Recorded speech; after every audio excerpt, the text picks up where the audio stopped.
sampai sini sekitar jam 8.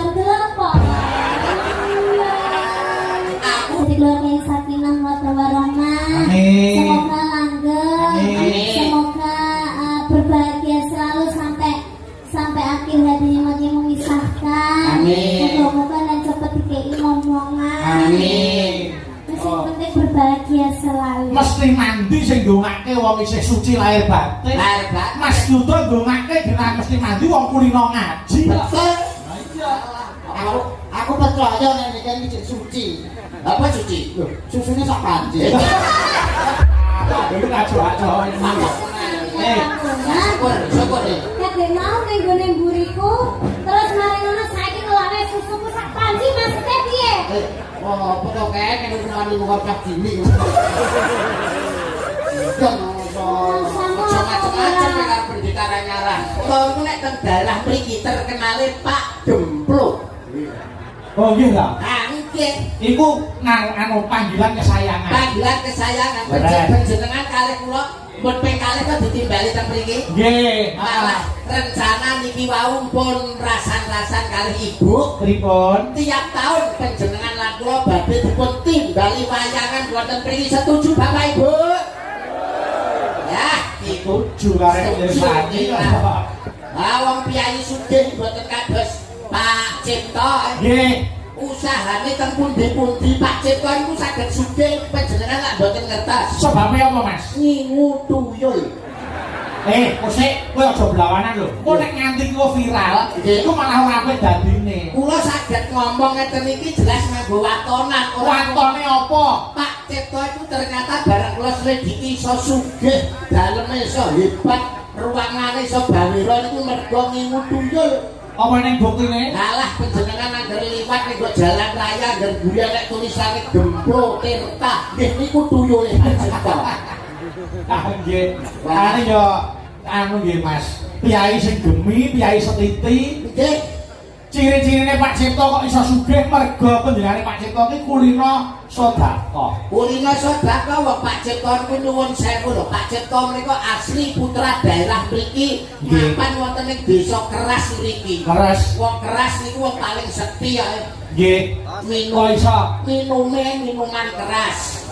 Nggih. Aduse air keras. Nggih. Lah piye desane ya keras? Sing mriki ya pekerja tenan, pekerja keras. Kula mriki wong sukses kabeh. Sukses kabeh. Kula tak dongake ya Mas Yuda. Nggih. Para pamirsa sing bengi iki mirsani muga-muga taun ngarep dadi penanggap genti ya Roma. Amin. Lan panjenengan pun taun boten sah ngentosi taun ngarep. Pripun? Sasi songo mun ditimbali mriki teng daleme Pak Carik ae. Oh, anu November. November Tanggal 1 November sowan teng ngene Pak Carik. Nggih, panjenengan kali Mbak Niken nggih. Nggih. Pangapunten Pak Carik tanggal 1 kula boten saged nderekne.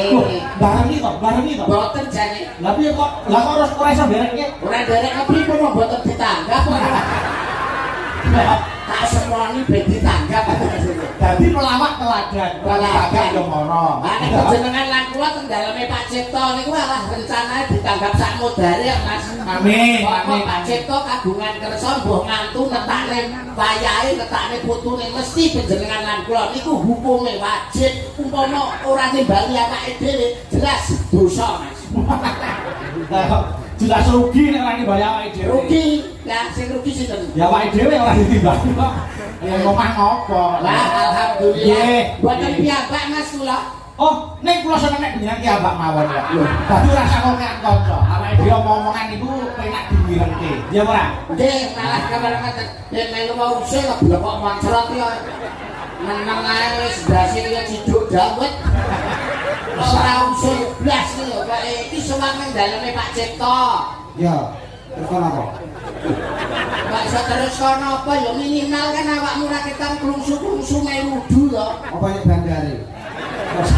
Aku wis cerita, enak awake dhewe wong loro. Alah. Wong awake dhewe omongane iso saged Lah iya penak kaya ngene kok. iso lesung jumenglung bal-imbalan bareng karo blekok moncrot iki kok iso. Terasa nek moncrot ya. Lah nyapa? Ya mung semet ngono ta.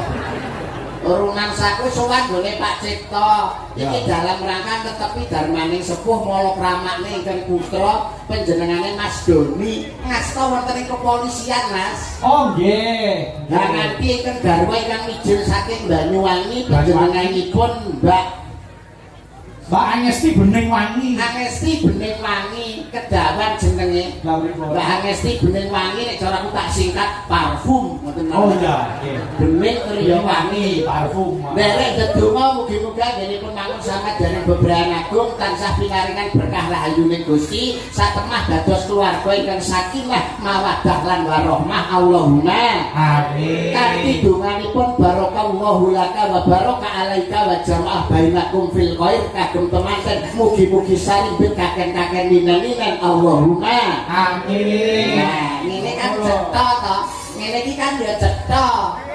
Lah kowe ya ndonga paling ora.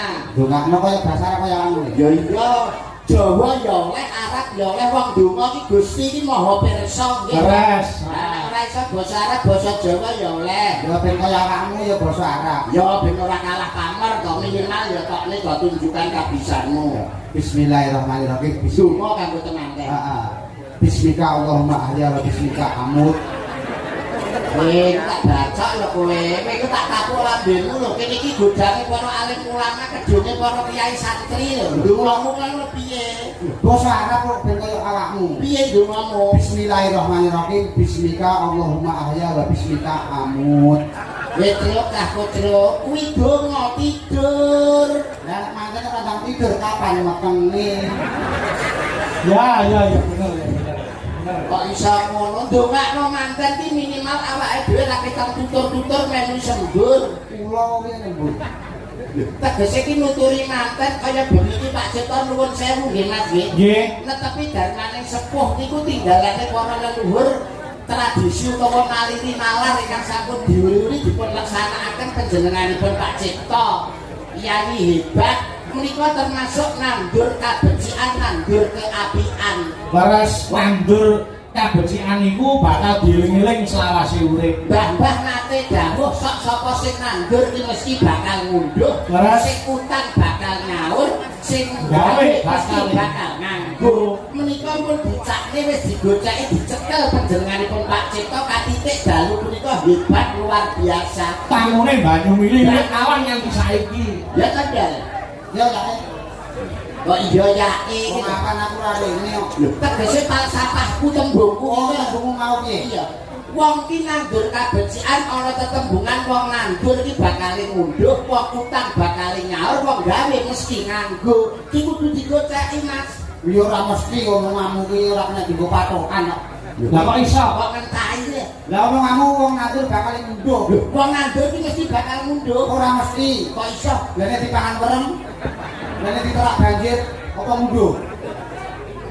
Ose, iki lho ora perkara diterak banjir lan orane. Ning iki dijikuk apike wae ngono lho. Mudeng ora? Tegese ki nek wong utang ki mesti bakal nyaur. Alah lah kanca kowe utang kok malah minggat.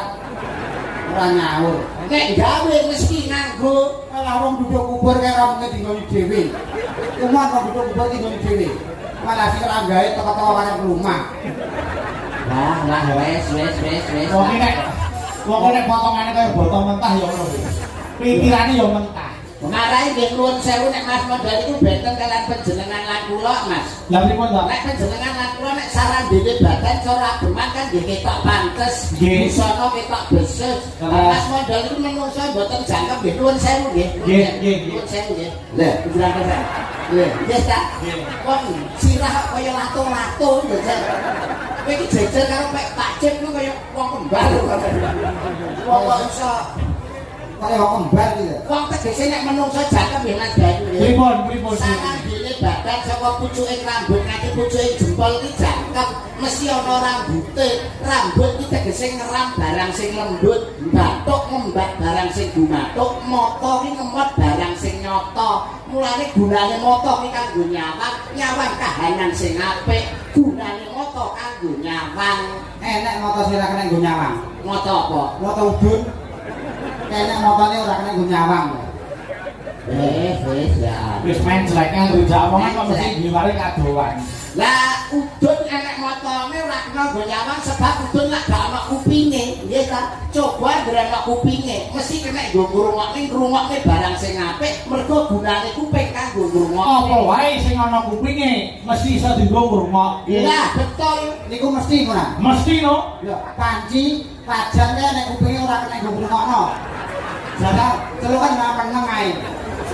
Kok apa-apa dipestekno, dalan kene kae. Ini musuhane. Pak. Sabar yo, sabar. Nuwun sewu nggih Mas Londel. Sebabe apa kok wajan panci ana kupinge diceluk meneng ae sebab panci kae ora duwe lambe. Njajal anggere nek lambene mesti iso ngendika, mesti iso ngomong, mergo ana lambene. Nek lambene mesti sama. Iso ngomong, Ora mesti Mas. kok iso? Sumur ke lambene ombo. Kayak kaya ora omong. Oh. Sumur kae lambene apa? Nek ora iso omong. Ora iso omong. Mergo ora duwe untu. Lah. Mergo ra Ya. duwe untu. Masa dhek ora duwe untu, Nek dadi ora omong. Angger ra duwe untu mesti ra iso omong. Coba ngrenek untune, mesti iso omong. Anggere nek utune somong. Iso. Oke Mas. Iya no, benar no. Apa yang anggere nek utune somong? Iya. Ora mesti Mas. Graji kae pucuk kok banget kae untu tok. Kok ya nek somong. Ini. Jatuh harga diri sok jatuh kita. Wis. Ada dhewe iki wong ngawi ya. Iya. Kok kalah karo wong moncong. Wong maca wong endi? Sampe berat. Maca wong endi? Oh, padha-padha Indonesia kok maca. Maca aku ning luar negeri ngono kok. Ah, tegese wong jabat rangka. Dia kan wong Oslo. Solo. Oslo. Graji kae ana untune. Saka pucuk tekan bawah untu tok kok meneng ae. Kok meneng ae ra sono. Lah sebab graji kae gak duwe sikil. Coba jajal nek duwe sikil mesti iso mlaku, mesti iso mlayu. Apa wae anggere duwe sikil mesti iso mlaku. Sing dinungguin tamu ki apa Mas? Kursi. Kursine sikile piro? Apa? Kok ya ora mlayu dinungguin kok meneng ae ora ngalih. Oh, sikile papat mongko dinungguin wong ora ngalih, malah nggon ae. Aku ndek esuk ngengsine kene ketok pinter lho Mas. Begitu petuk kowe malah goblok lah. Kok loro ya padha goblok. Bae pinter tenan ya. Pinter tenan. Lah nuwun sewu, kursi enek sikile kok meneng ae kok mlaku, gak mlaku iki Ora mlaku. Sebab kursi kae ngono benda mati. Apa wae enek anggere kursine benda mati, gak iso mlaku lah kok benda mati. Nek benda mati ora iso mlaku. Ora iso. Kowe roh sepeda motor. Roh mobil. Nek benda mati kok benda urip. Benda iya. Kok melayune malah banter. Uberen nek ngandakno. Mergo kae enek mesine. Lah, iya. Lah. Apa nek nganggo mesin mesti iso layu. Opae nang mesin iso mlayu. mesin jahit ya nang mesine kok ya meneng ae nggo main. Kok ya ora mlayu. Oh iya. Ini nyanyi ping 3. Oh iya. Mesin jahit nang mesine. Kok ya nggo ae ora mlayu. Lho. Iya bener mlayu to. Wah hebat. Lah nyuwun sewu Mas sama tetep mulai wangi. Mesin jahit ana mesine kok gak mlayu. Sebab mesin jahit kan dipancal Mas. Apa wae anggar dipancal mesti munyer. Nah, apa wae nek dipancal mesti munyer. Lah ora mesti lah. Kok iso? Bojoku dhewe tak pantal ora muter malah minggat. Nah, Bojoku nek iki dhewe tak pantal ora muter malah minggat. Minggat bojomu? Minggat. Alhamdulillah, terus ya bojomu sadar. nek kok duwe bojo blok kok moncrot. Ya minggat ning 2 menit terjadi.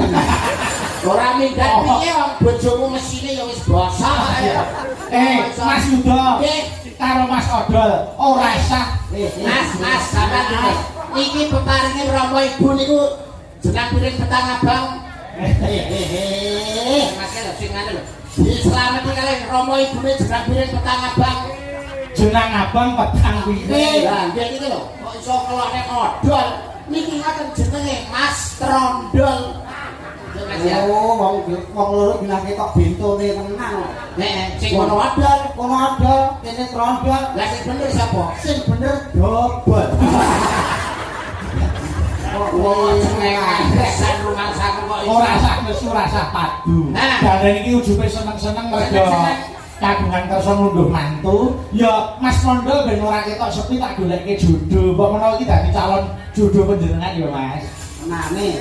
Tenan. Oh, nek ngamuat hiburan tok. Ora. Lho niki kene mbok menawa iki dadi jodohmu lho. Lah.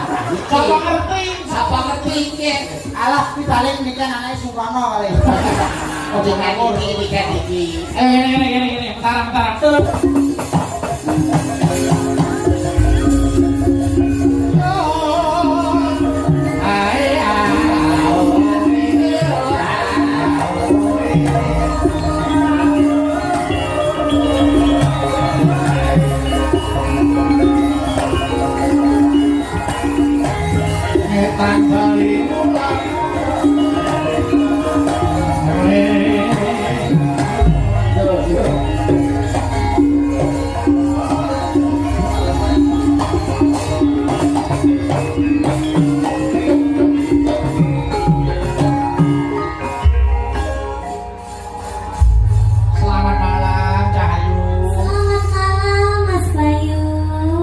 Sehat kan dong? Alhamdulillah pangesune panjenengan kula sehat selamat wilujeng Mas. Sehat berkah rezekine banyu mili.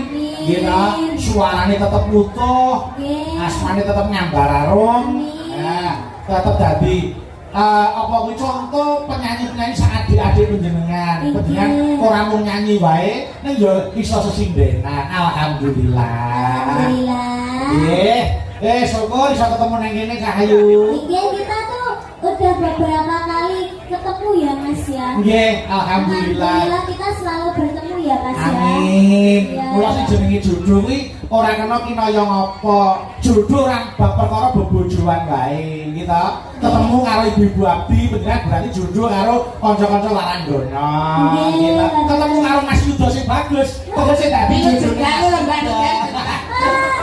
Kira kan dasmu ngene ndas kok iso wilujeng dalu. Pripun kabaripun sehat? Alhamdulillah sehat. Kula niku nuwun sewu dangu, mboten kepanggih panjenengan tapi sakniki panjenengan benten kalian biasa. Iya, aku tuh sekarang udah perawatan Om Yudo. Oh, iya, jadi agak cantik gitu, agak putih gitu Om.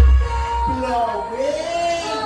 Wajahnya bersinar. Iya Om Yudo gimana kabarnya? Kabar saya Iya. baik. Alhamdulillah.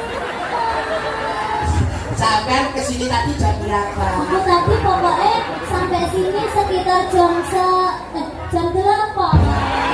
Iya.